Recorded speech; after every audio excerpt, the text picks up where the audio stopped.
So I know what some of you are thinking. I look like a terrorist. But don't worry. The only bombing I'm going to do tonight is my jokes.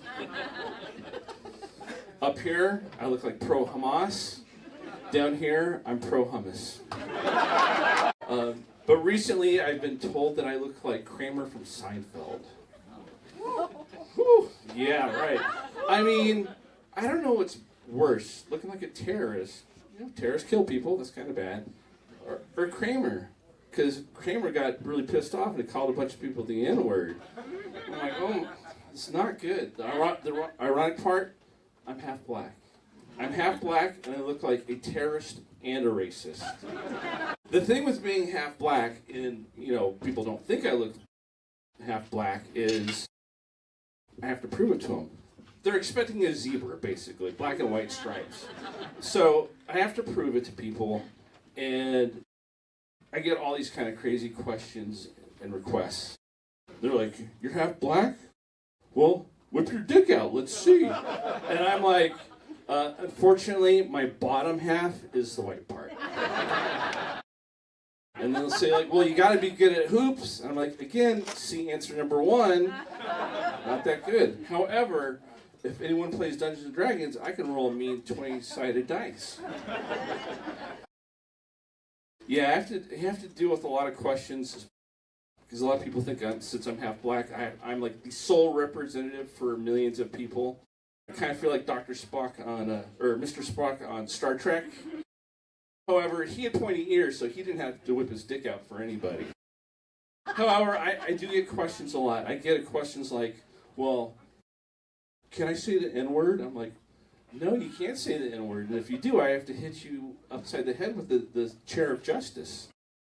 And they're like, "Well, can I please get an N-word pass?" I'm like, "Dude, no, you can't." And they're like, "Well, can I come to the cookout?" Really? After the first two questions, you think you're going to come to the cookout? No.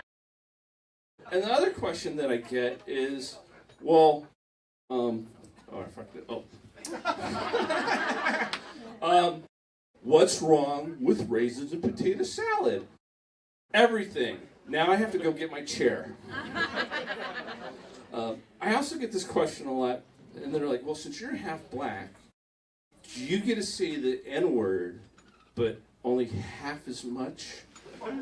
And I'm like, "That's not how it works, Micah." So do we have any people that get up early in the morning? Any early risers? Not talking about morning wood? Yeah. I wake up at 5 o'clock, and I wake up just like this. Oh, shit! Anxiety is my alarm clock. 5 a.m., I'm already thinking of bills, I'm thinking about work, and I'm thinking about my number one source of social anxiety. My daughter. I have a 16-year-old daughter. And I recently just found out she's been smoking weed. I am so disappointed, and when I talked to her, I said, "I taught you better. I taught you that sharing is caring." Because who needs it more? The 16-year-old or the parent of the 16-year-old? I'm kind of nervous up here. I don't know if you can tell. I actually should have taken a lot more drugs before I came up here. My daughter did try to help me out.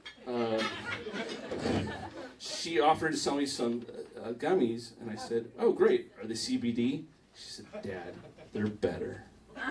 They're HARIBO. All right. For the people that aren't laughing, you need eat more candy and be diabetic like me. Come on, let's see who's going to lose their foot first." Yeah. So I am diabetic, and I found out from my doctor, and he said, "Congratulations, asshole. You're now fat and diabetic. You're an average American." I'm like, woohoo! I don't pay my doctor for bedside manners. It's cheaper that way. But when he told me, I was like, well, I got to do something about this. So I decided to do a workout. And I decided to do like a light boxing workout. Hit a heavy bag, but no one's going to hit me back because I already got anxiety. I don't need any other problems out there. Oh my God, this workout was so damn hard. When it was over, I called 911. I said, "Hello, police. I need to report an emergency.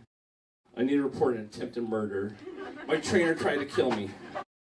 It was so hard, my hair hurt afterwards. Somehow my soul pulled a groin muscle. And part of it being diabetic is every once in a while I have to go into the lab and I have to get some work done. And last time my doctor said, time to check on your diabetes, see how it's doing. It's like diabetes is my best friend. It's not. So I went to the lab and they drew my blood. But then the lady said, okay, now it's time for you to piss in this cup. She pulls out a cup this big. And I said, lady, I'm 52 years old. I can't pee on demand like that. I need 3 hours notice and 2 gallons of water. And she says, oh no, wait. Then you have to pour from this big cup into this tiny test tube. And I'm like, this is a diabetes test or sobriety test? You know, but yeah, I can't pee like that anymore. I'm 52 years old. The days of me putting out campfires, it's over. It's over. But needless to say, it took me a half hour, and then I found out I got into the little test tube. And then I found out I failed the test because I ate those Haribo gummies. No surprise there, so yeah. Something that you should also know about me is I have dyslexia. So what that means is I have a problem reading. Numbers and letters, it gets all mixed up. Like I see sangria and I'm seeing anger for some reason. So it's really hard for me. But there's some good things about it. First of all, I don't have to ever help anybody else with their taxes ever again. You know, I mean, I even signed an agreement with H&R Block, so that's definitely good. You know, the other thing is I don't have to help my kid with her homework. I asked her last week. I said, "Hey, you want help with that Algebra 2 homework?" She said, "Fuck no to the third power." She's still a little bit pissed off that I tried to help her out in the third grade with a spelling bee, so she hasn't forgiven me for that. One of the other things about it, it affects my social anxiety a lot, is I went to a bar once and I met a really nice lady. We're having a good time. I said, like, "Hey, do you want to go back to my place in '96?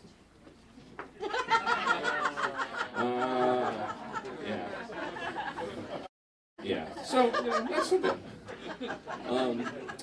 As I've told you, I'm 52 years old. And I started reminiscing about things from my childhood. And one thing I'm thinking about recently is cable TV. Back in the early days of cable, you know, there wasn't like a lot of regulations. So you could be a red-blooded American boy like myself and go home after school instead of watching Scooby-Doo. You could see some boobies. It was great, you know. However, one day I came home, my dad was already there. I was like, shit. I said, "Dad, what are you doing here?" He's like, "I came home to watch some titties." And I sat next to him. That's what we bonded over. Some fathers and sons bond over fishing. Other fathers and sons bond over cars. We bonded over the female anatomy. Another thing I've been thinking about is how job interviews have changed. It's been some 30 years since I did my first job interview, and I remembered how excited I was and how over-prepared I was to do it. I ironed my clothes the night before. I made sure everything fit. I used half a can of spray starch. I mean, fuck the ozone. I needed a job. But I'm telling you what, I looked sharper than a Ginsu knife, that's for sure. I got that job. But now, some 30 years in a pandemic later, I think I might have gone a little bit too casual. I just had a job interview 2 weeks ago. It was a video interview. And I said to myself, video interview? All right, that means no pants. You know, and I didn't prepare. I knew what I was going to wear like an hour before. And then I put on the shirt. I got to the last button. And it choked me out like an MMA fighter who was mad at his girlfriend. I passed out. When I finally woke up, I had 15 minutes left. Found a shirt, threw on a tie, no pants, sat down at the video, and turned it on. My camera's on. Their camera's not. I was like, oh, okay. They said, hey, don't worry about it. Just turn your camera off. I was like, okay. Well, I just want to let you know, I got dressed up for this shit. That's my time. Thank you very much.